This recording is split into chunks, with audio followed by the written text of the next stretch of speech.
Welcome to the Autistic Culture Podcast, where we celebrate autistic contributions to society and culture. Join us every Tuesday as we dive into everything from famous autistics in history to the pop culture, unique passions, and the special interests that define our community. Whether you're autistic or love someone who is, welcome to Autistica. We're your hosts, Dr. Angela Kingdon, the linguistic autistic, and Matt Lowry, licensed psychological practitioner. Join us as we explore the values, traditions, and identity of Autistica. Episode 105, Being an Expat is Autistic. Well, hey, Matt. Hey, Angela. We're going to talk about leaving America today. Oh, good. I've been waiting to do just that because as we are recording, they just had confirmation hearings for Robert F. Kennedy Jr., the man with a worm in his brain who ate bear meat and believes that autism is caused by vaccines and that we should be cured. And Andrew Wakefield's best buddy. Yeah, there are few people more delusional than this man, and it's really, really, really frustrating Hard me. to watch. It is. Did you watch the Caroline Kennedy video? No. She's like, he is terrible. He is awful. All the cousins, there's 28 of us. We agree. He's trading on my dad's name and his dad's name, and please don't. We'll know by the time this episode is running. They'll know. It's a mystery for us, you guys. We're hoping someone's going to save the day. We've been hoping. Yeah, I really hope that common sense or uncommon sense, any sense at all, really takes hold. But given the past couple of months, I don't know. I have a backup plan for you. I was driving home from the Sainsbury, which is like our version of what do you have? Publix in Kentucky? What do you got? The Piggly Wiggly. Albertsons, Piggly Wiggly, yeah. So Food Lion. I was driving home from Sainsbury, which is like our Piggly Wiggly, and I passed this housing development right near my house. I am not kidding. It is called Big Clock Village. Oh, that's I have nice. solved your problems. Oh, I and like that. This episode goes with that news. I am calling it Being an Expat is Autistic. I have a theory, but I also want to prepare you. So I brought in a guest to support me on this journey since she has more experience than I do being autistic. You don't know her, but it's like being famous in Japan. She's famous in England. Oh, good. And also on TikTok, which luckily the Cheeto saved for us all, thank goodness. But her name is Abigoliah Schamaun. She is a stand-up comedian here who caught my eye on, I love a quiz show. It's a quiz show called Pointless, where the point of the quiz show is to get the wrong answer, which could not be more fun. Well, Robert F. Kennedy would definitely nail that. It would be great. Yeah. It would be like, who are the greatest Kennedys? And then the pointless answer would be RFK, because nobody would say that. Like JFK, wrong answer. RFK Jr., this dickwad, you would win. So, oh my goodness. Kennedy. So Abigoliah moved from Ohio, or as I believe it is said, OHIO. You didn't get my cue. She moved from Ohio, won a whole bunch of comedy awards here, has been tearing up the quiz show scene. Personally, I've been lobbying for her to be on Taskmaster, so I'm sure that will be coming soon. Maybe we'll get a breaking news and she'll let us know about it. We're going to talk about her journey as a comedian, as a neurodivergent podcaster. She has her own podcast called Neurodivergent Moments, and we're going to talk about her co-host, and we're going to talk about life outside of the U.S. of A. Please join me in welcoming Abigoliah. Hi. It's my turn to speak now? It's your turn to speak. I've been listening in the background. Yes, welcome. So excited you're here. Yeah. So I saw you on Pointless. I messaged you in the middle of the night. I'm like, I know we're supposed to be friends. You're an American trapped in England by choice. Yeah. Give a little of your background. From Ohio, how'd you end up here? Your bio says you're a New York comedian. I'm not sure I'm buying that. Give us the story. So sorry to be autistic about this, but Matt, you said that RFK Jr. ate bear meat. No, he took a dead bear and then staged it in Central Park like it was killed by a bicycle. There was no eating of the meat. And if he had eaten the meat, you could be like, that's weird, but I can get it. No, he instead staged a fake crime. And I just want to point that out because it's even more ridiculous. I almost said that, but I was like, I don't want to indulge these antics. People might look it up. He doesn't need any more Googling. But back to you. Back to my story. Back to your story. Tell us about you. Well, I grew up in Greenville, Ohio, which is an hour north of Dayton, if anyone is like, where in Ohio is that? And I moved from Ohio to New York when I was 18 to study musical theater. Yeah, so I went for university, so I had like a bubble. And discovered stand-up while I was there, and that's where I started stand-up.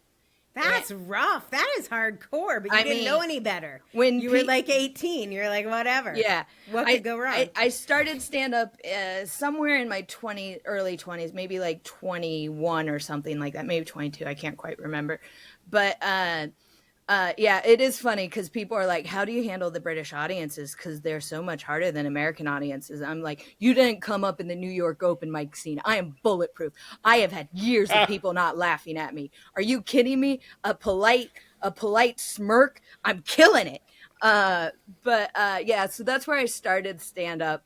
And then I moved to London in 2014 on a visa with a very large loophole, which is now closed. We'll get to that, I guess, later. Okay. And have lived here now for 10 years and a couple months. So I always, I'm not sure how you feel about this, Angela, but like, I feel the longer I'm away from home, and even now, specifically Ohio, like I've now lived in New York for 10 years, London for 10 years. So I've lived in those for 20 years outside of Ohio for longer than I ever lived in Ohio. And because I lived there from 1 to 18. So, born to 18. Yeah. And so for the first 5 years, you remember nothing.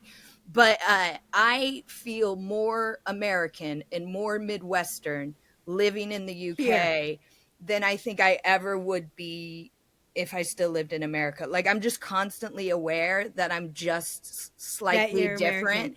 And it doesn't go away. So I'm a newbie. I got here in August 27th. Mm-hmm. So like 4 months ago.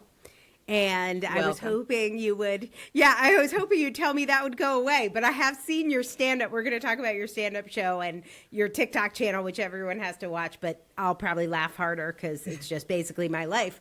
But yeah, it is very interesting. I have this theory that as an autistic person, there's the whole you're born on the wrong planet. Yeah. That like I walked around in the U.S. always feeling like I didn't fit in, but there was no real good reason because I actually was born there. Here, I feel like I don't fit in and I'm like awkward and do these really embarrassing things, but it's always attributed to me being American. Yeah. Well, so it's like a little extra built-in masking. Now you actually don't fit in and all your fears are been realized. And everyone agrees. Everyone's like, yes, that's right. She is. Yeah. Didn't you guys try and leave us? Yes. Yeah. So for listeners, I do not have an autism diagnosis, and this is when everyone turns off the podcast. No, I will talk about yes. But I have an How you ended up ADHD diagnosis, and my partner, I talk about this on stage. My partner is the one who kind of figured it out for both of us. Tom, my partner, is ADHD autistic. I am ADHD. And when he said he thought he was autistic, like, and I say this in the joke, but I really want to. I'm like, do the bit. bit. I hate it when comedians do bits like in conversation, but like I really want to emphasize this was my reaction. It was, you're not autistic, you're just English. Because I was like, he's quiet. He's emotionally subdued. He likes bland food. And when he was like, you're ADHD, and I was like, no, you don't understand. These are my people. We're loud. We're talkative. This is just being an American. You don't get it. So you thought like autistic was English and ADHD was American? Yeah. Yeah. This whole time I've just been like, I've been living with a neurodivergent partner as a neurodivergent person. And when people are like, what do you clash on? I was like, oh, it's just the different cultures of our country. It's not because our brains are wired differently or anything. No idea. I love that, but it's like it's so true, because it in some ways can be harder to see your neurodivergence when the big glaring flashing light is being American. Yeah. And I just kind of wonder, does that influence you as like a comedian or a performer? I've seen some of your work and obviously you talk about it, but do you think it actually shapes who you are as an artist in some way? Being ADHD or being American? Well, both. Being American being ADHD when being American is the main event. So being ADHD, yes, I would, like most people who were diagnosed late in life, you kind of look back at your past and you're like, oh, that's why. I tend to have jobs that give a really satisfying dopamine hits. So obviously live performance. I've also, before I was a stand-up comedian, I was a yoga instructor. In college, I did a summer as a bicycle messenger, like where things are always, I have jobs where things are always changing. Things are always like moving around. Like like today I get to do a podcast. Tomorrow I'm doing a show at night, things are moving up and down. I would say what's great about having ADHD and how it's informed my life is I think it's caused me to make big changes and take big leaps. I remember talking to my friend Angela Barnes, who's also a comedian, and when I first got diagnosed, I was like, if I'd known earlier, like maybe I would have been, more successful or more this or more that. And she just kind of looks at me and she goes, yeah, but I'm a stand-up comedian now. And if I had known way earlier, I probably would just still be a nurse. And like, yeah. When I think about it, like, cause I moved to like London with no real plan other than I was going to be a comedian. And like, I think just that adventure was so intoxicating to me that I was like, let's go see what happens. So I'd say that's good. What I struggle with, like most people, is the administration of my job. And I'm sure, like, as you guys know with podcasters, you are straddling the line between being freelance and running your own business. Mm-hmm. So like, we talked about social media. I need to post social media regularly in order to like make the algorithm like me so my fans see my stuff. And it's just some days I'm like, I can't be bothered to do this. Or like I have my tour coming up, which I decided I would produce myself. I'm performing and producing it, which was like a real exciting thing. And then this morning I spent all day emailing venues about my poster. And I'm just like, this is... Where's the fairy godmother? Somebody else should be doing that. That's not for you. And, you know, it's the 30th of January. I expected I would have all this done by the 1st of January. So there's that constant, like, I need to do this, and this. And your boss didn't yell at you 2 weeks ago. My boss didn't yell at me. So that's tricky. I try to, now that I know I'm ADHD, like, obviously, like, you put things in place to try to make sure you get done what you need to get done. But the one thing that I would say the diagnosis has given me is just, it's allowed me to give myself some grace. Like, if I'm in a burnout, if I can't function one day, instead of like forcing myself to, if I'm like, if I just give myself 24 hours, I'll be okay tomorrow. If I rest today, I'll be okay tomorrow, as opposed to trying to work for 4 more days, doing a really bad job and having to redo everything and then being burnt out for 5 days. So yeah, that's, but it's a cycle. I like the beginning of this week, I was really struggling, just engaging, I think, with the world. Might have something to do with, the end of the world, times. The end times. But now I feel fine. So it just kind of accepting those cycles and realizing that I can set myself goals, and maybe I won't get something done by the 1st of the month, but I will get it done. So it's going to be okay. I wonder too, just in terms of 10 years in the UK, you've been through one presidency that was very unpleasant by the current somehow president of the US. Does it take away any of that pressure? Like, do you think there are some advantages in terms of burnout or creative cycles being removed from the drama of this particular president and what America has been like the last 8 years? So this time around, when it came down on the Wednesday that he was going to be president again, I had a show that night. And which I was like, what the hell do I do?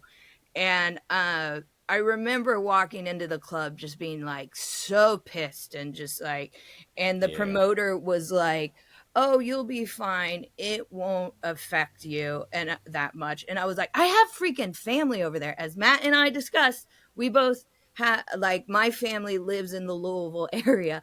Which is an astonishing coincidence. Yeah. I was going to say, we have so many listeners. The next time that you come by to see your family, you got to stop by Trail House and say hi to everybody. I would love to. Like I said, I was there in August for my mom's birthday because I love going to Louisville during the balmy season. And, you know, when you can't go outside. But the thing, we went to Jack Fry's for her birthday dinner. On Bardstown Road. Yeah. Yes. I know Bardstown Road well. I used to live in Bardstown. Yeah. Oh, wow. Cool. Yeah, fantastic. Yeah. But yes. Fury over all of us that are left behind, and the world is burning. Go on. Yeah. Oh, but what I was like, I have family there, and it, like, I would say being removed from it, like, you know, Angela, you turn on the BBC to watch the news, and they're covering, they did cover like all of the inauguration. I watched the whole thing because sometimes you just need to sit down and self-harm. And I saw that you watched. I was just putting my head under anything. I felt like I had to watch it, and now I've been really adverse to watching the news lately. I'm like, okay, I saw it, and now I feel somehow kind of like, I don't know. It's like, I don't know if it's like, I feel like helpless in the fact that because I'm way over here, I can't help, or it's like that and like a combination of survivor's guilt. Survivor's guilt. You know? I have the Yeah. survivor's guilt. You know? I have that real bad. Because, like, it's so interesting. And then, again, when you're watching the news, that'll cover some of America, and then we'll cover a lot of what's going on here in the UK with our current Prime Minister, Keir Starmer, and hearing everyone freak out about what the Labour government is doing. And I'm just like, guys, you don't know how good this is. And they don't like hearing that. Yeah. They don't like hearing how good they have it. Yeah, like, and I'm currently working on a joke about the NHS, but that being said, like, even though the NHS is crumbling and it's hard to get an appointment, and we can say all these things about the issues with the NHS, I'm like, you don't know what it's like not to have this. You don't understand. I literally say it every day. This is my favorite story, and then we'll go to break. I have to tell you a story. I don't know if you guys got this in London, but there was a tour. I think it was like a 1-year tour last year of something called the Knife Angel. Do you know about the Knife Angel? No, I'm very. Oh my God. Okay, I'm not a stand-up, but if I were, this would be my joke. So they gather the police stations in England. There's so much horrible knife crime. It's horrible. People are dying by sticking knives into each other. And so the police stations are like, please bring us your knives. And it's like a gun amnesty. We will give you money if you bring us your knives. You turn in your knives and you get your money. And then all the knives go to an artist, and they build a giant angel statue out of knives. And then the police, the English police that do not carry guns, send this knife angel on tour around England to raise awareness so that we can all band together and fight knife crime. And people are in tears. That's adorable. It's so adorable, Matt. I want to tell you precisely how adorable it is. In the U.S., if you add up our gun deaths, it is about 50,000 or 15 for every 100,000 people. In England, they had last year 244 total, not 1,000, 244 total for the year knife deaths. And it's an epidemic. That's adorable. They literally send the knives on a tour. The word I used was, in fact, adorable. Yeah. And let me tell you, I thought the English people were going to burn me.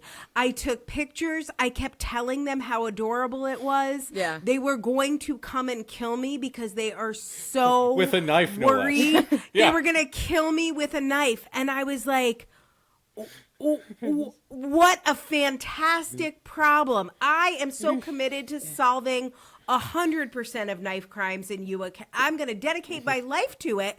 There's actually a chance I might win. There's 244 people. Idris Elba has a documentary coming out about it. That's how passionate he is.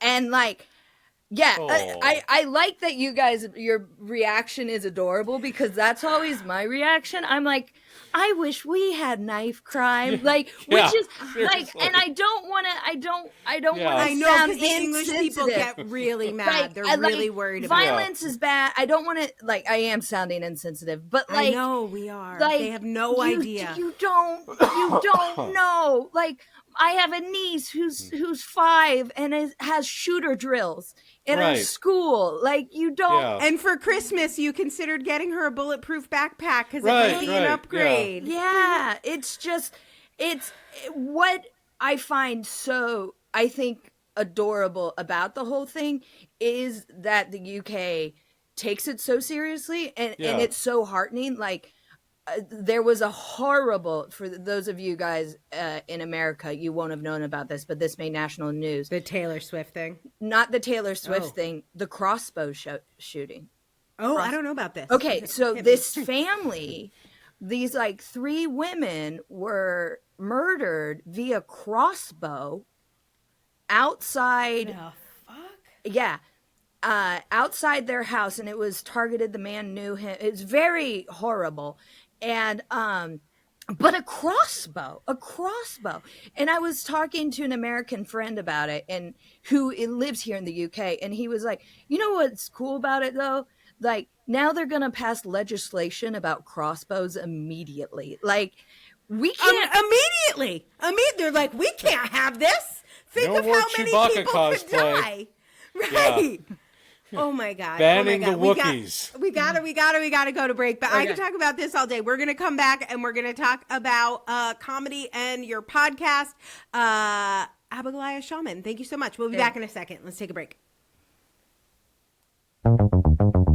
Hey clinicians, are you looking for an affirming way to assess autism and ADHD that bridges the gap between self-identification and formal testing?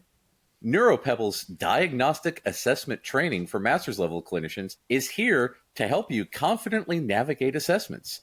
This course prioritizes lived experience and understanding the nuances in the diversity of traits. You can even get 7 CEUs if you need them. Start today at bit.ly/neuropebble and take the first step towards transforming your practice. At NeuroPebble, every idea is a pebble that paves the path to a more neurodivergent affirming world. Go to bit.ly/neuropebble to learn more. We're back. We are back.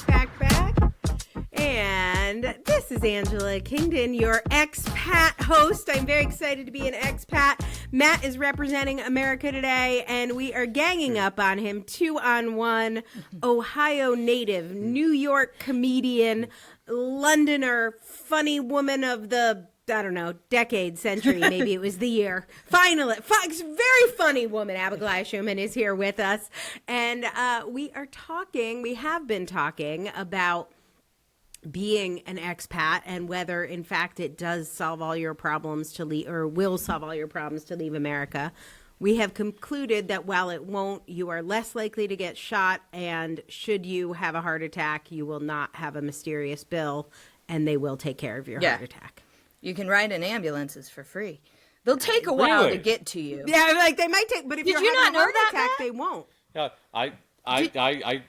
that because again, all the things we have gun violence and raging capitalism, where you're more likely to get shot and then charged ample amounts of money after the getting shot. Yeah, because so everything it's not is charged. that they don't make mistakes, because they for sure do, but the NHS is the National Health Service here.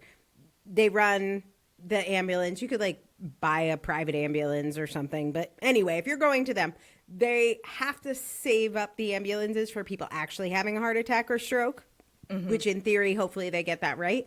So if you fell and broke your ankle and you could put ice on it and take some Tylenol, they will come get you in 4 hours, which is not awesome, because it would be better to get a super speedy ride. But if you're going to take care of the whole country instead of just the rich people, you might have to wait a few hours to get a free ambulance. Yeah. I drive myself to, whenever, if I sprain my ankle or something, I drive myself to the hospital and then have to park in the parking lot and then hobble all the way over to the hospital. Yeah. Because, I'm not going to pay for an ambulance for something as dumb as a broken leg. No. Well, what I usually do I just in got America shot 2 or 3 just, times. I'm not getting You want to avoid going to the doctors or the hospital at all, because who knows how much it'll cost. So that seems like a good way to long living.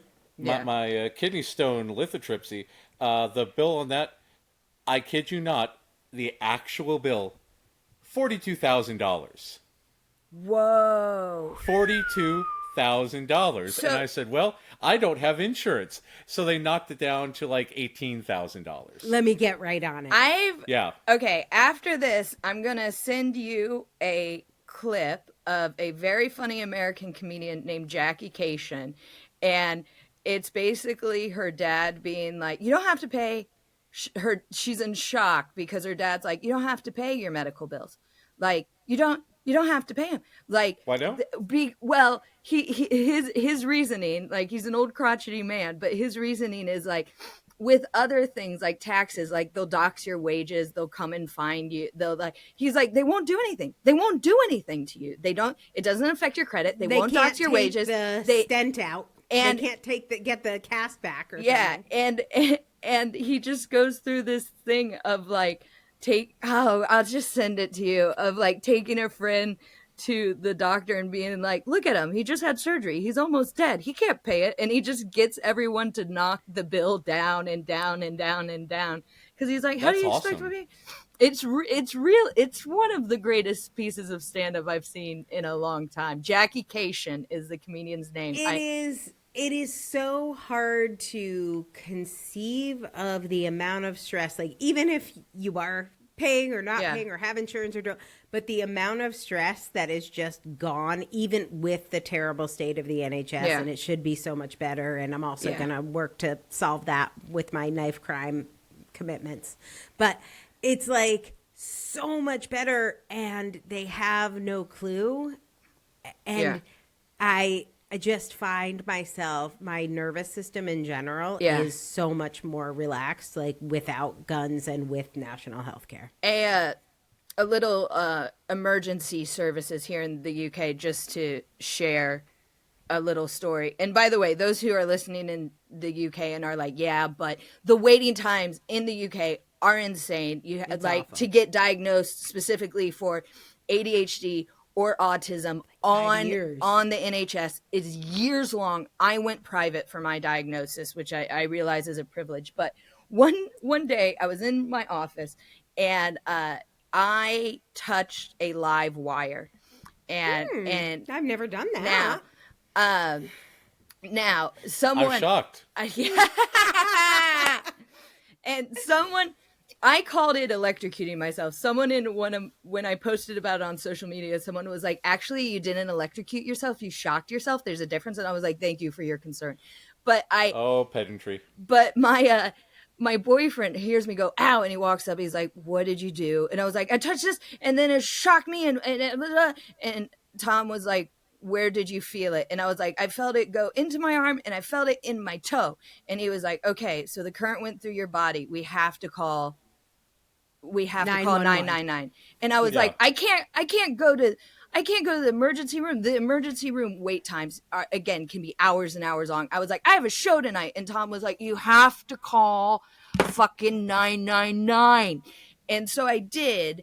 And the first lady was like, we'll send you an ambulance. And then they call back a few minutes later and it's the ambulance service. And they're like, how bad did you shock yourself? And I was like, I can still stand. I can still talk. And they're like, can you just get yourself to the hospital? Because we're backed up. And I was like, no problem.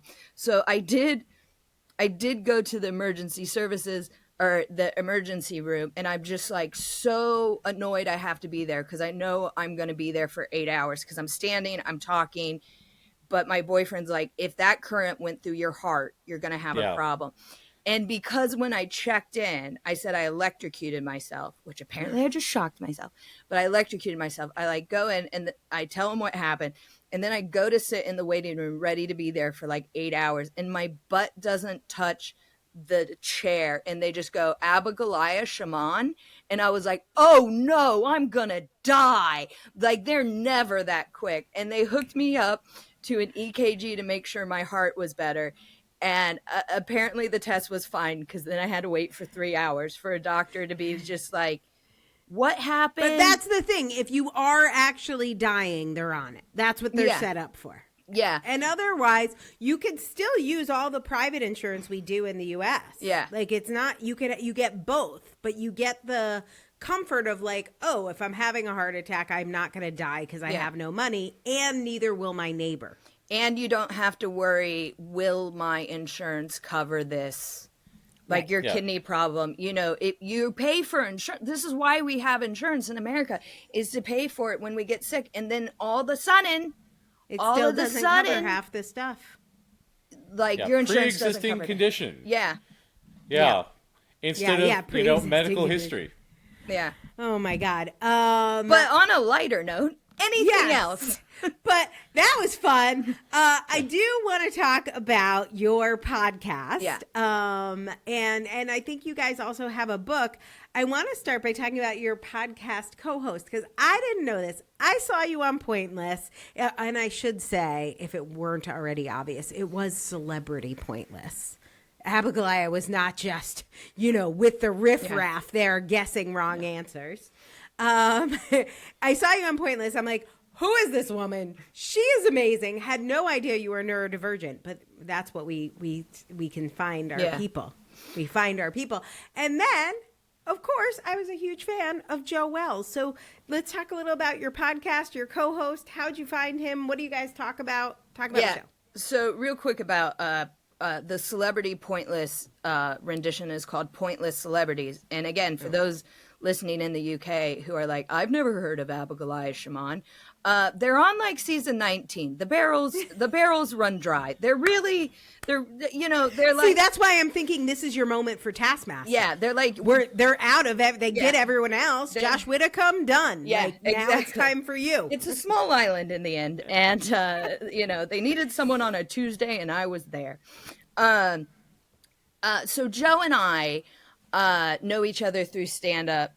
Joe is also a stand-up comedian. He is autistic. And we were performing at a show, and he was saying that there's a lot of podcasts out there about neurodivergency that are incredibly earnest, really, really earnest. And he was like, I'd like to make something that's a little bit more lighthearted, that's a little bit more fun, kind of like, if anyone here has heard of The Guilty Feminist, kind of like that, but for neurodivergency. And I was like, and we could call it neurodivergent moments, and we could have people write in their neurodivergent moments like they do on Guilty Feminist, I'm a feminist, but we could have neurodivergent moments. And then what we can do is we can have our friends on and our other creative people about eight. And then that later on that night, I texted him being like, I'm sorry, I really got excited about that idea. Were you asking me to co-host a podcast for you? Or were you just like talking about an idea you had? Because by the way, if you don't want me involved, I'm fine. I just support your idea. And he was like, no, that's what I was asking if you wanted to do it. So, and so you guessed right, but I'm going to have Matt jump in with therapist guy smart things. I feel like you have therapist guy smart things to say about that communication technique. There's an autistic culture moment. Yeah, we call that cross neurotype communication, because even though ADHD and autism are neurocousins linked with the MTORs, there is an occasional bit of miscommunication that might occur, because you go off and you say, oh yes, and then you're a rocket into the wilderness. And our ADHD cousins, rockets into the wilderness. That Indeed. Is how we often think of you. Yeah. But and maybe a little monotropic focus in there. What is monotropic focus? Can you define that for me? I think I know what it means, yes. but I want to make sure I do. A laser focus on a specific detail or subject where you tune out the rest of the world around you, and that's the only thing that you can focus on. Oh, so I got that. Well, okay. So one of the neat things, and the people who aren't watching the video but only listening to this, one of the neat things that I've watched about you is that you do the autistic bounce a lot. And you've also got posture there, because you're leaning off to one side and you keep doing this because our meat bodies tend to just melt into our chairs like that. So that's very interesting. And you've got the ADHD accent, which is more than just the allistic ADHD accent, because the allistic ADHD accent is essentially a whole bunch of parentheses where you have a thought, but you also have sub-thoughts within that thought. But you also have the monotropic or the monotone, disjointed, pedantic voice with the tangential conversation and difficulty modulating breathing as you speak, because you take a breath in the middle of the sentence. Just like that. So, yeah, it's fascinating. Matt just gave you a little of the ADOS, I think. Interview. I can't wait for my partner to listen to this, because even though I have an ADHD diagnosis, Tom swears up and down that I am also autistic. And I agree. Yeah. okay. Oh God, to get a second opinion. Matt, what was the other? Matt was going to jump in with that, and sorry. also. You've also got autism glasses because I bought these from Cubits. These are fancy glasses. Thank you. They are, but they don't have the little exactly. They don't have the little metal things that stick on your nose because they're uncomfortable. Oh no! Yeah. So that's very painful. You know the little metal things? Yeah. Did you ever accidentally get those glasses? I accidentally got those glasses. I threw them right out. I had a pair of those for a while, and I constantly had a bruise right there. Exactly. Yeah, so you got the big, thick-rimmed because it sits on your nose better. Yeah. Correct. Yeah. We have never talked about that one, Matt. Yeah. I had no idea, but I did accidentally. I got the cutest pair of glasses with those little nose pads, and I was like, "Who are these glasses for?" I tried twisting that. I'm like, I took them to the glasses store. I'm like, "Can you do something with these?" Yeah. I would put in tissues underneath them. I didn't know what that was. Yeah, that is not for me. I had a kid come in for an eval, and the entire family had glasses just like mine, and I was like, "Hey, look at that!" So everything that I've seen so far points directly towards ADHD. Okay. So, I agree with your partner. So yeah, it's at first, much like the ADHD, I was like, nah, I don't got it. And Tom likes to point out these little autistic things because I'm like, I can go with the flow. I'm an easy. Oh yeah. I don't have, but dinner has to be on the table at 8, and you need to have a meat, a starch, and a vegetable. If you don't have all 3 of them, it is not a meal. It is an idea. Correct. I would agree with these rules, and they can't touch. Yeah. I'm fine with everything touching. I will say I am fine with that. But Tom's like, you don't think you have these, but you have your own world rules.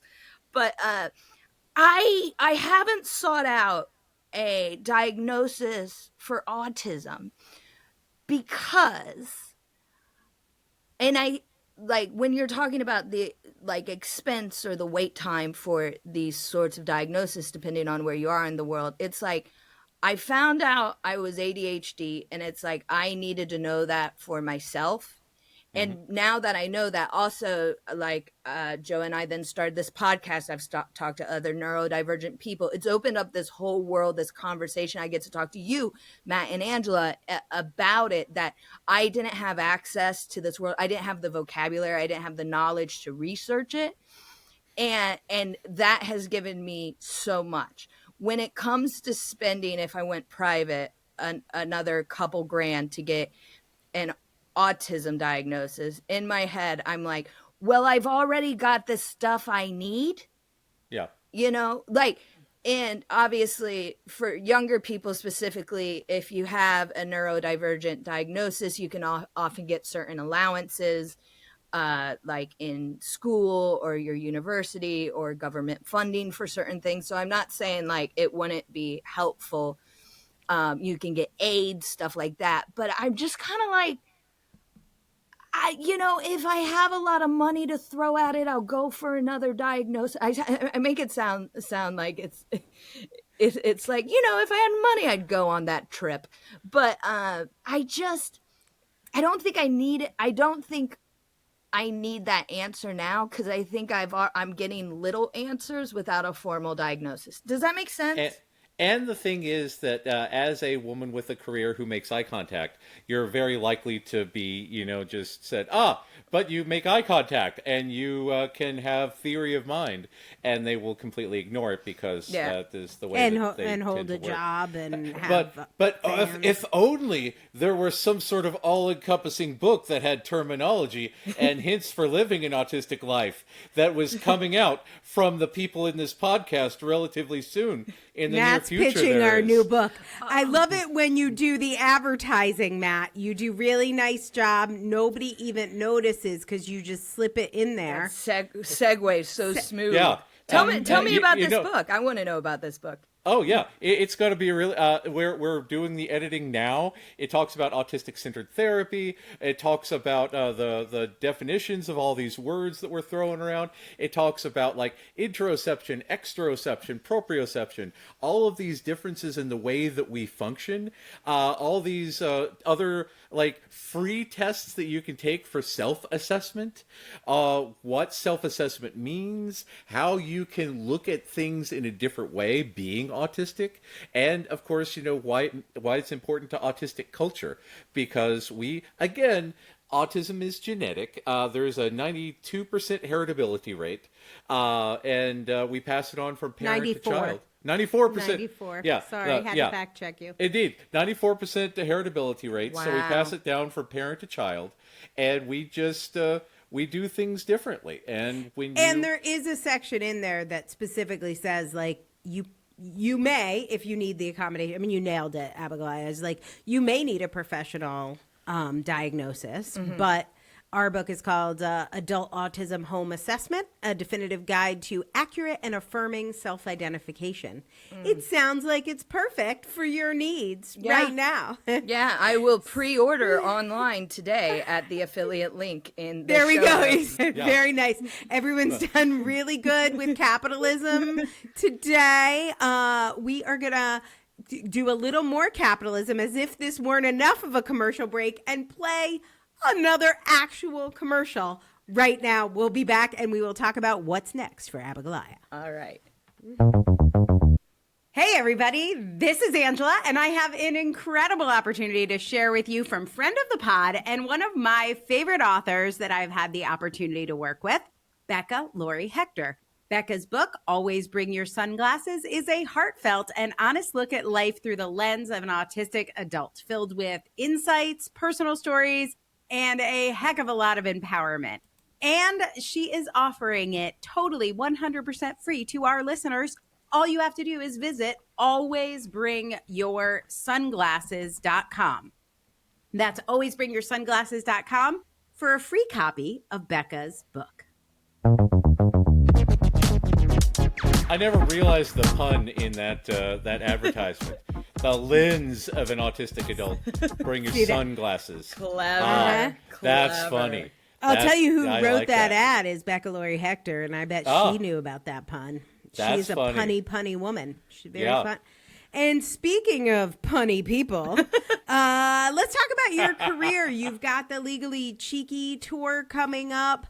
What's going on? What's next for you? Yeah, so I am going on tour in the spring in the UK. I'm doing a 12-city tour. I am, like I mentioned, I'm producing it myself, which turns out that is far more admin than I was really realized. And but if you could I buy don't know tickets, anything about comedy, but like what normally happens is there like a production company that yeah, books so the you tour? can book a production company. I mean, I don't know how far down this rabbit hole you want to go, but when you are at my level and you've done Pointless Celebrities, but you're not like a household name. Not season 1 though. Yeah, not season 1. 16. Yeah, That's yeah, the thing. Yeah. And by the way, Abigoliah on TikTok, Yeah. 160,000 odd followers, like pretty nice following there. Instagram, all this stuff. But you can hire a producer, and what the producer will do is they will call the venues and book the dates and the show, and then they will tell you to hire a publicist, and then you hire the publicist, but you are paying for all this. You're paying 20% of your ticket sales, say 20%, give or take, to your producer. You are paying a flat rate to your PR, and this can be an incredible amount of money. Seriously. For basically someone emailing people. Now, if you are, say, Josh Whitcomb, and we're doing 168 dates, and Which I do have tickets to his show. I'm very excited. and it's a lot of which is a lot Money. more admin, and obviously his he will play bigger venues than I do. He can afford to outsource the admin. I decided that I wanted to do it myself. One, to prove I could do it, because someone told me I couldn't go on tour, and I was like, watch me. So please fucking buy tickets. I have people to prove wrong. Please, if you are in the UK, I'm going to Pocklington, Norwich, Brighton, Liverpool, Manchester, Edinburgh, Glasgow, Birmingham, Oxford, Bristol, Bath, and London.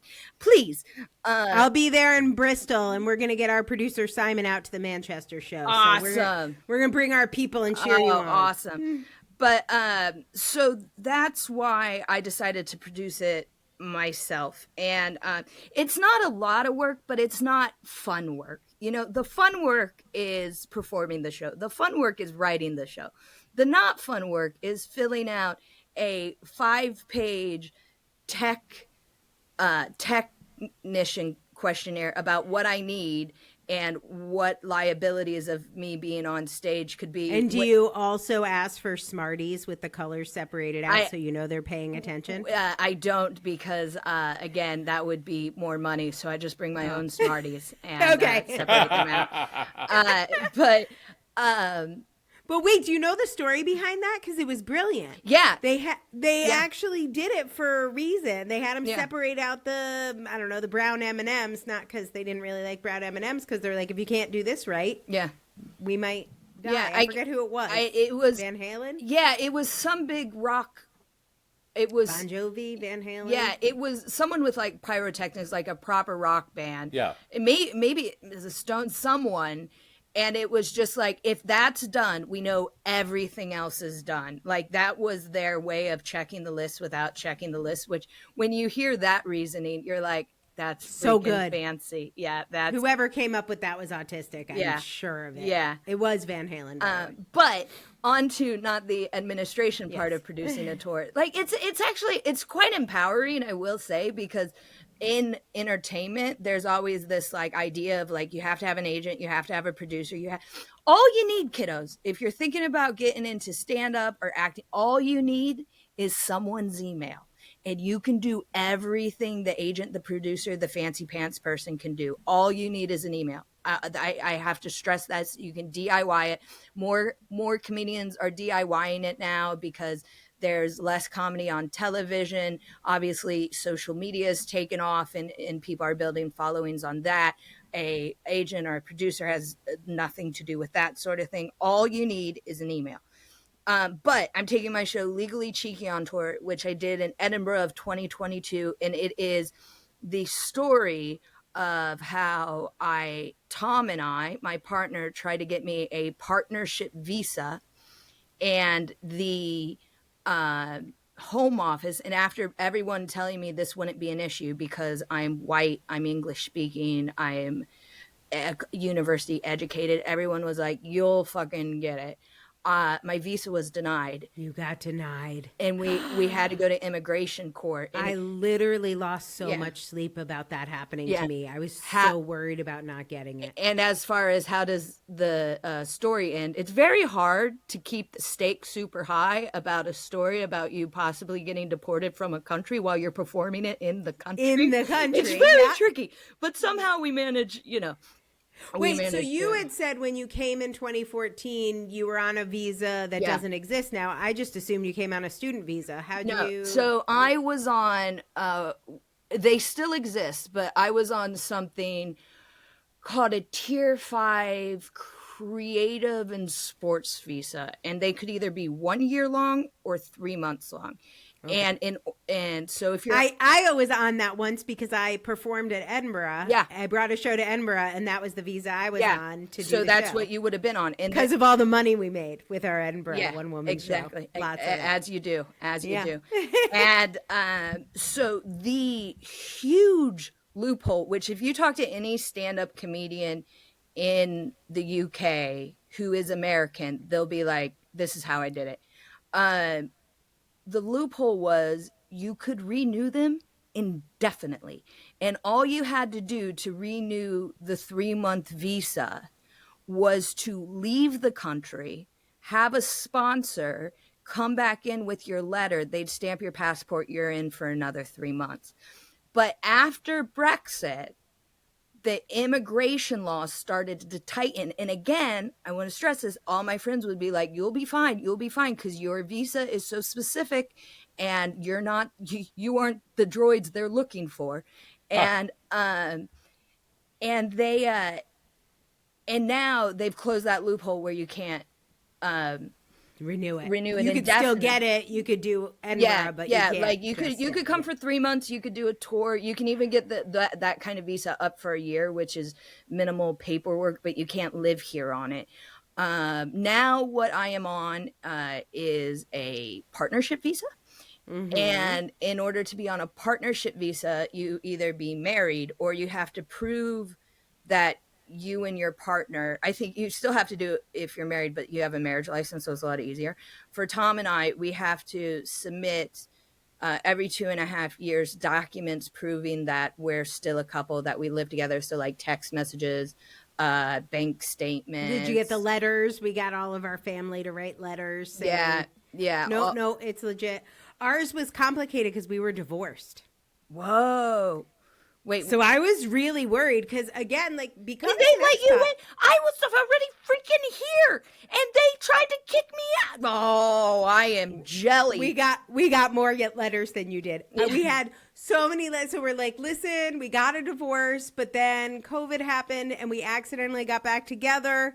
And look, there's lots and lots of pictures, and we own a house together. I think that helped. Yeah. But because of the way they look at it, I mean, obviously they're like, is this legit? And I know my American friends that are listening, a lot of you are now changing your locations on the dating apps to find yourself an Englishman or woman out here, or a Canadian, although I don't think that's going far enough. It seems like that's going to get pulled into this. But yes, if you are dating outside of the country, like, you can't just, in many cases, it's hard. Like, it's hard. And I was very worried that they would think we were bullshitting. And I had everything correct. I had everything, like, was above board. And they still tried to deny me my visa. I will say, I know a lot of people want to leave the U.S., and this is going to sound so asinine. And Matt's like, pick me. From someone who is not in the U.S. But I remember when Trump got elected the first time, and my brother, who lives in Louisville and is currently getting his master's in social work, he said that he was like, oh, so many people are now, like, posting online, like, I'm moving to Canada, I'm moving to Britain, I'm moving.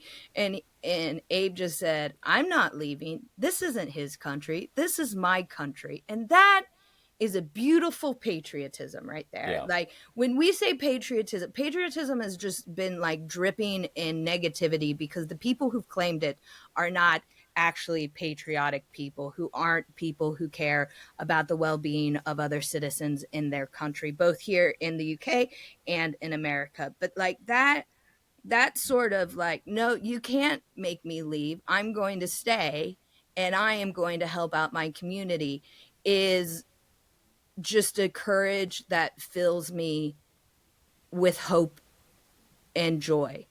Now, that being said, if you want to leave, really, in truth, it is much harder than, like, when everyone's like, I'm leaving. I was like, hard. Good freaking luck. As someone who did it, So hard. good luck. You either need a job that will take you abroad.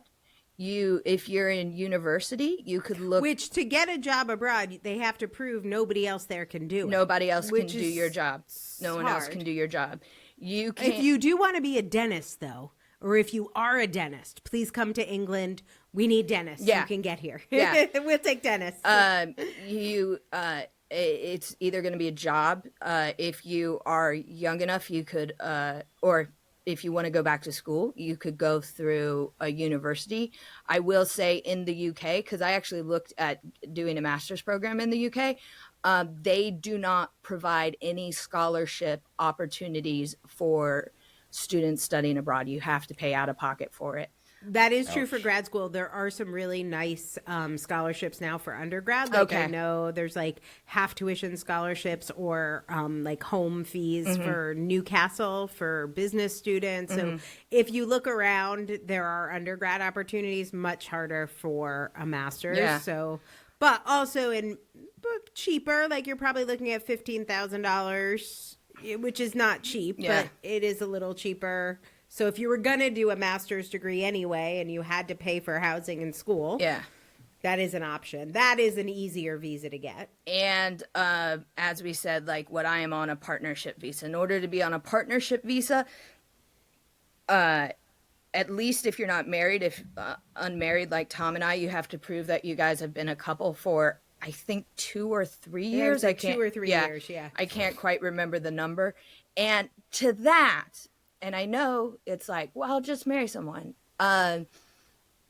Guys, you can put yourself in a really dangerous situation saying that you are matrimonially involved with someone you don't know. And not to be all like your scary auntie. And again, I know I sound like an asshole because I'm on a partnership visa and I don't live in the UK. But like, don't. Or you don't live in the U.S. Or I You don't do live in the U.S. Yeah. But don't put yourself at risk committing your life to someone you do not know. Because, and I don't mean just physical danger, like economic insecurities, all this sort of stuff. When you don't know the person, and if you try to fake it and you get caught, The process you're is done. Like Yeah. you are not if you did it trying to get into the US, if you did it trying to get into the UK, I'm sure it's the same in other countries. Like if you step 1 foot out of line and they find out, you are banned from that country for years. And I just want to say, only because this is what I'm doing literally tomorrow. I'm taking my UK driving theory class. Oh, I keep saying I'm going to get a license. Oh yeah, you're in London. You don't have to. I'm out here in Bristol. We got no hope. I got to go see Alona Mar. I need a car. I got to get to my girl. But no. So, if you've had a license in the U.S. for a long time, you were in New York, you probably didn't. But if you had a license for a long time, you have to go redo that. You have to like retake the tests and redo everything. And in the UK, there's a thing.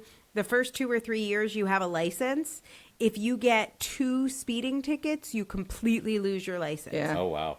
Like they are hardcore. So there's like a bunch of And nice things that I don't have anymore. and car insurance is off the hook where we don't where we are, when I say off the hook, I'm sorry, so incredibly expensive. Like we don't have to have health insurance here, but especially if you're like a comedian, like I have friends who have driver's licenses who's like, I don't have a car because I can't afford the monthly car insurance payments. Like car insurance is insanely expensive in this country.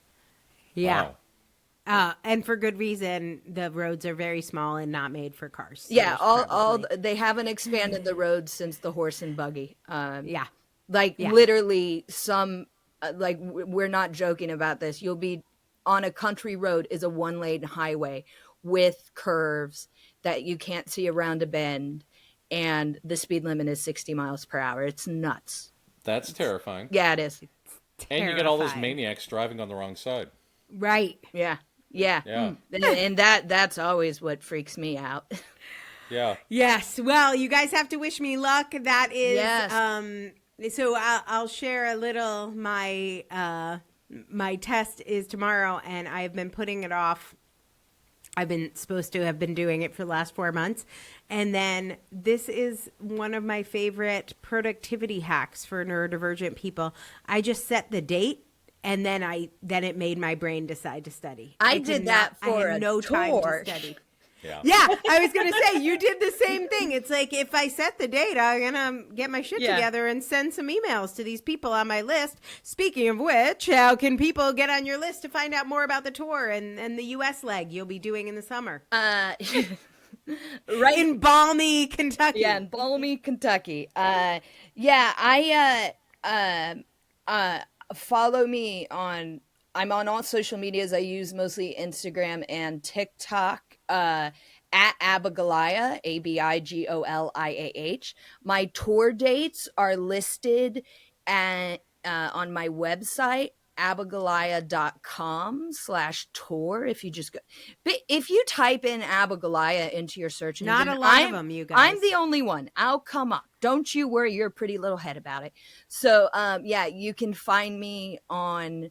How great is that? You didn't even have to make up your name. Like, you're like a Madonna one name person, exactly. But no extra effort. Yeah, exactly. So, check me out, abigoliah.com for the tour, at Abigoliah on all social medias. And you got a book coming out too. When's your book coming out? There's no release date. We're currently writing it. So talk about an ADHD thing. Joe and I signed our book contract in the fall, and Joe put together a writing assignments for us to make sure that we get the chapters done.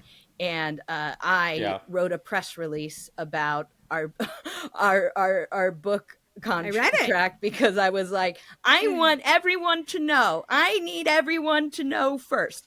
But yeah, so my podcast, Joe and I do it. It's just us. We're currently on hiatus, but we're coming back in a couple weeks. Neurodivergent Moments podcast, and we will have a book out in 2026. So we don't have an official date yet, called Neurodivergent Moments. And whereas your book is very informational, our book is a series of hilarious essays about being neurodivergent. So funny stories. I like that. Yeah. So we love hilarity.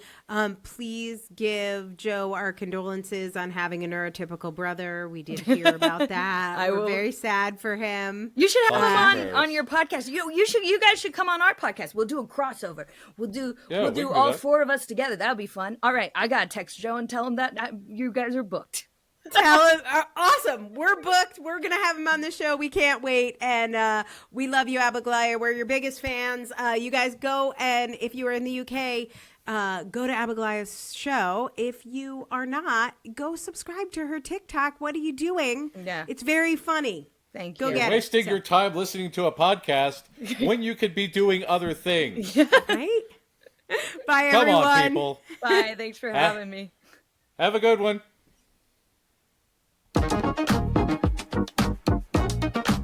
Thanks for listening to the Autistic Culture Podcast. If you enjoyed today's episode, don't forget to check out our advocacy episodes every Friday, where we explore important issues and share strategies for living your best, most authentically autistic life. And for even more autistic culture, consider becoming a paid member for exclusive perks like Q&A calls live with Matt and I, a virtual writing circle, and our new self-defined living course by Becca Laurie Hector. Fun fact, it costs us about $8 for every minute you hear or see us on the podcast, but our member pricing is just $8 a month. What a bargain! Buy one, get 500 free. Seriously, if you could afford it, we would really appreciate your contribution. It makes this all possible. And of course, the best way everyone can support what we're doing here is to rate, review, share, and subscribe on Substack or your favorite podcast app. This is the way.